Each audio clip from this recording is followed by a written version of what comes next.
दोस्तों, ये कहानी है एक भूतिया अलमारी की। अगर आपको हमारी वीडियो अच्छी लगे तो हमारे चैनल माहिर हॉरर स्टोरी को जरूर सब्सक्राइब करें। तो चलो कहानी को शुरू करते हैं। ये बात तब की है जब मैं बड़ा हो रहा था। मेरी दादी उसी बिल्डिंग में रहती थी जहां मैं और मेरा परिवार रहता था। वो हमारे घर के ऊपर वाली मंजिल में रहती थी। ये एक पुरानी बिल्डिंग थी जिसमें कुल 12 अपार्टमेंट थे। वे मकान नंबर 2480 में रहती थीं और हम 2490 में रहते थे। मेरे जन्म होने के पहले से ही दादी माँ अकेली रहती थीं, जिसमें हर महीने एक अजीब सी घटना होती थी। महीने में एक बार मेरी दादी मेरी माँ को ऊपर बुलाकर उनकी अलमारी को चेक करने के लिए कहती थी। उन्होंने बताया था कि पिछली रात को उनकी अलमारी में से बहुत ज्यादा शोर आ रहा था। एक बार मेरी माँ काम कर रही थी तो उन्होंने मुझे उनकी जगह पर दादी की मदद करने के लिए भेजा।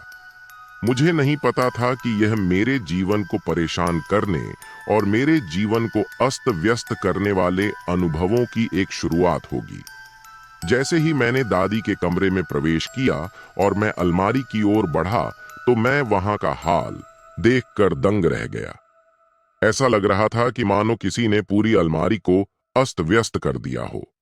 उनके सारे कपड़े, बक्से खुले हुए और सामान अलमारी से नीचे बिखरे पड़े थे।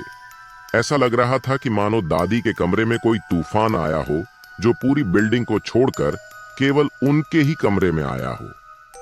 मैंने दादी से पूछा कि ये कब से हो रहा है, तो उन्होंने बताया कि ऐसा पिछले 20 सालों से हो रहा है।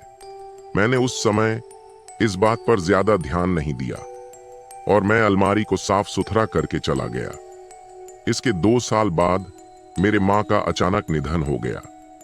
तो मेरी दादी माँ ने हमारा साथ देने और हमें हिम्मत देने के लिए हमारे साथ रहने का फैसला किया, ताकि इससे पैसे भी बच जाए और हम सब साथ भी रह सके। इसके कुछ समय पहले ही दादी ने पैसे बचाने और सहायता पाने के लिए हमारे साथ रहने का फैसला किया। उस समय मेरे पापा ने मुझसे कहा कि तुम दादी के बेडरूम से कुछ जरूरी डॉक्यूमेंट्स ले आओ जो मैं वहां रख दिया था। तब मैं उदास मन से दादी के कमरे में जाने लगा, पर मुझे कुछ अच्छा महसूस नहीं हो रहा था। जब मैं उस अलमारी के पास से गुजर रहा था तो मुझे जोर जोर से किसी के अलमारी को पीटने की आवाज आ रही थी। लगा जैसे कोई उस अलमारी से बाहर निकलने की कोशिश कर रहा हो। इन सब को नजरअंदाज करते हुए मैं आगे बेडरूम की ओर बढ़ा, लेकिन जैसे ही मैं अंदर कमरे में गया तो दरवाजा अचानक से बंद हो गया, जिससे मैं अंदर फंस गया। मैंने घबराहट के साथ दरवाजे को खोलने की कोशिश की तो पाया कि दरवाजा तो दूसरी तरफ से बंद था, लेकिन मेरा भाग्य अच्छा था तो मैंने थोड़ी कोशिश करके दरवाजा खोल दिया और मैं जितना जल्दी हो सके उतना जल्दी उस अपार्टमेंट से बाहर भागा।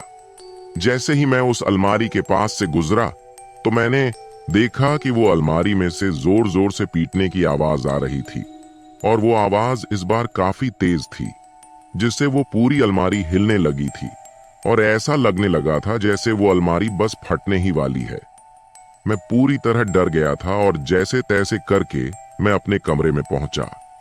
मैंने अपने पापा को दादी माँ के अपार्टमेंट की चाबियां दी और उनसे चिल्लाकर कहा कि आप ही जाकर वो काम कर लो, मैं नहीं जाने वाला। उस अलमारी में आज जो भी हुआ था उससे मैं इतना डर गया था कि अब मैं और वहां जाना क्या उसके बारे में सोचने से भी डरने लगा था। उस दिन के बाद से हमने कभी भी उस घटना का जिक्र नहीं किया और उस दिन के बाद से दादी के कमरे में से जो भी लाना हो वो सारा काम पापा ने ही किया। हम अपने जीवन में आगे बढ़ने लगे और हमारे सामने आए परेशान करने वाले अनुभवों को भूलने की कोशिश करने लगे।